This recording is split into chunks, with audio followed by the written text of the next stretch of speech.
In 2003, Mikhail Ryklin worked as a professor of philosophy at the Russian Academy of Sciences in Moscow.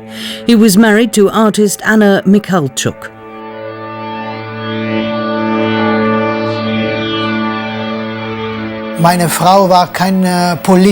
My wife wasn't politically active.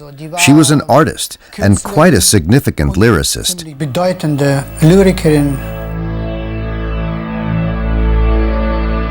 It was a completely chance exhibition, a colorful mix with 40 artists from Russia, Armenia, Georgia, Cuba, even a Japanese artist, and a few American ones.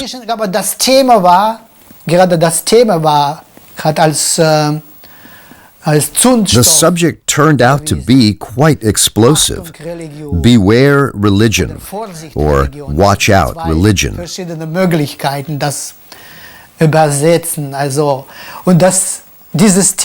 well-known artists who participated presented artworks they'd already exhibited elsewhere.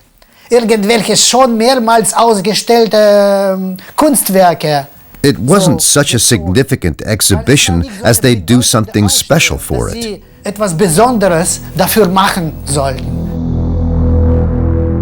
Anna Mikhalchuk was the exhibition's curator and also exhibited some of her own works. The outrage was triggered by an art exhibition because parts of the Orthodox Church in Russia saw it as an attack on religion. There were indeed pictures that addressed religious subjects, and they did so in a way that wasn't pleasing to religious minds. And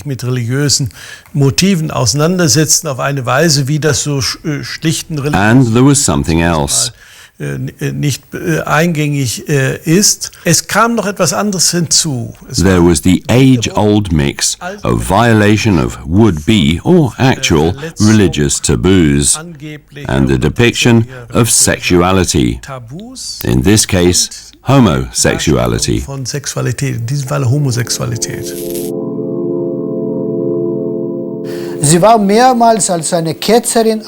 She was labeled a heretic several times, as a blasphemer and Satanist. They used all of these words. At first, all of the artists were in the firing line, but somehow my wife, of all the 40 artists, was made the scapegoat for the entire exhibition.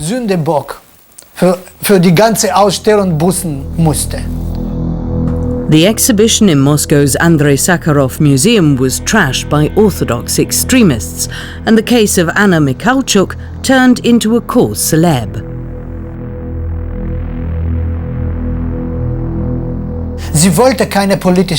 She didn't want to play a political role. But when she wanted to defend her artistic language, she was forced to.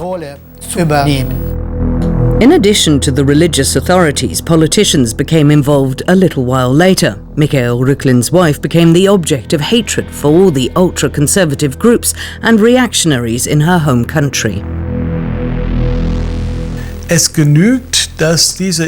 enough that this intolerance towards artistic presentations is so easily provoked again in a country like Russia, where we assumed that over 60 years of Soviet rule, it had been secularized to such an extent that violating religious sentiments wouldn't be a major issue anymore. Sehr leicht wieder zu provozieren ist. The Duma sent a letter to the Attorney General in February 2003. Und da haben sie gefordert, dass die Künstler, demanding that he do something about the artists who had participated in this exhibition. Also, die Staatsanwaltschaft muss irgendwas unternehmen. Die Keime der Demokratie. The seeds of democracy that had started growing under Yeltsin were suffocated. So, wie sagt man, erstrichen? Erstickt, ja. At the end of 2007, Anna Mikhalchuk and Mikhail Ryklin emigrated to Berlin.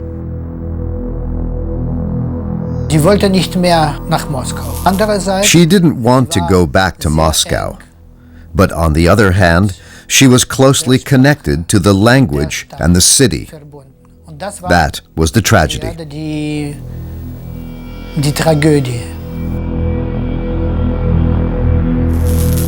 The Italian author Roberto Saviano is currently probably the most famous of the politically persecuted artists. He grew up surrounded by the world of the Neapolitan mafia, the Camorra, and knew it intimately. He studied philosophy in his home city, and as a journalist he's published